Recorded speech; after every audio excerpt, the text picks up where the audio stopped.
অহরাত্রিকে দেখেছে যাহারা, সন্ধ্যাকে তারা করে না ভয়। তারা সোজা জানে রাত্রির পরে আবার প্রভাত হবে উদয়।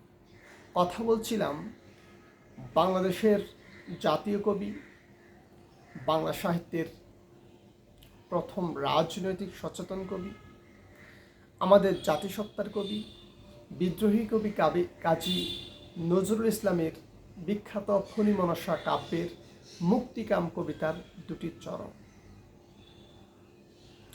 কবি এই দুটি চরণের মাধ্যমে বোঝানোর চেষ্টা করেছেন, অহরাত্রিকে দেখেছে যাহারা, সন্ধ্যাকে তারা করে না ভয়। অর্থাৎ যারা দিন রাত দুটি দেখেছে, কিংবা যারা মধ্যরাতের অন্ধকার দেখেছে, অমানিসা দেখেছে, চাঁদের অমাবস্যা দেখেছে, তাদেরকে সন্ধ্যার অন্ধকার দেখিয়ে কোনো লাভ নাই। কারণ সন্ধ্যার অন্ধকার তাদের কাছে কিছুই না। তারা স্বয়ং মধ্যরাতের নিশীথের অন্ধকার দেখে অভ্যস্ত। তারা জানে অন্ধকারের পরে প্রভাত হয়, পূর্ব দিগন্তে নতুন সূর্য উদিত হয়। সুতরাং তাদেরকে এসব সন্ধ্যার ভয় দেখিয়ে কোনো লাভ হবে না।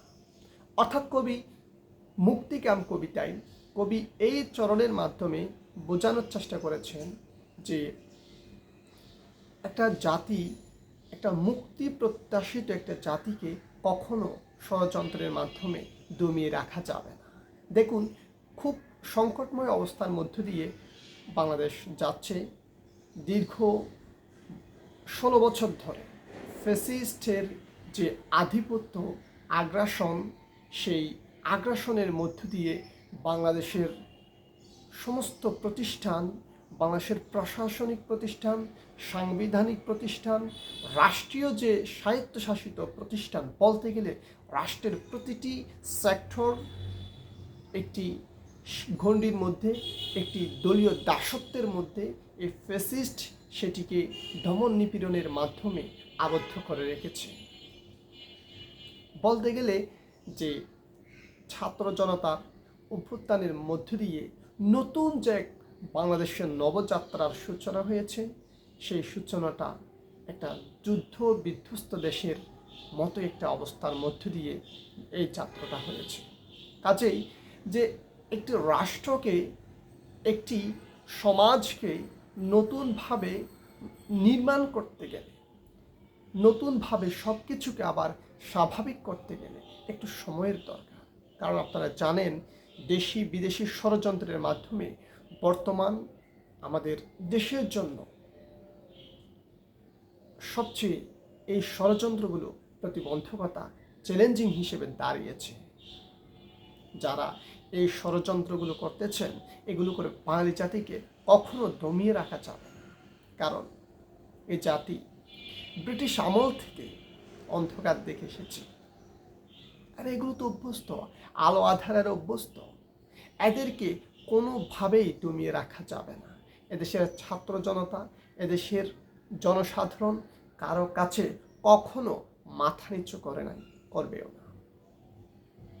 আপনাদের এই দেশি বিদেশি ষড়যন্ত্র, এদেরকে কখনো দমিয়ে রাখা যাবে না। কাজেই সরে আসুন, রাষ্ট্র বিনির্মাণে সহযোগিতা করুন। এই সন্ধ্যার অন্ধকার দেখিয়ে প্রতিবন্ধকতা করার চেষ্টা করে কোনো কিচ্ছু হবে না। আমরা আমাদের অনুপ্রেরণা, আমাদের জাতীয় কবি কাজী নজরুল ইসলাম সবসময় মুক্তি প্রত্যাশা করতেন। তিনি স্পষ্ট বলেছেন, অহরাত্রিকে দেখেছে যাহারা, সন্ধ্যাকে তারা করে না ভয়। তারা জানে এই অন্ধকারের পরে নতুন কেতন, নতুন প্রভাত উদয় হবে। সেই নতুন প্রভাতে, সেই নতুন ভোরে, সেই আলোকিত প্রত্যাশিত ভোরে নতুন কেতনের বিজয় হবে।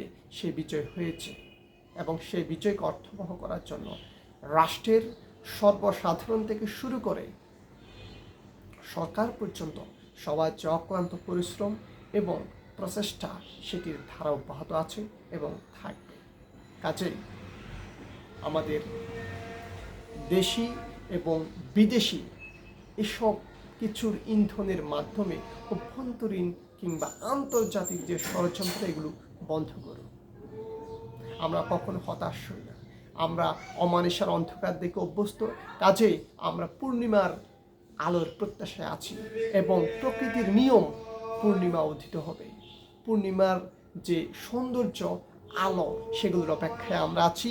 সেই অপেক্ষায় যে থাকার সময়টায় আমরা সে অর্থবহ একটা পূর্ণিমার চাঁদ, পূর্ণিমার দিন পাওয়ার জন্য আমরা কাজ করে যাচ্ছি।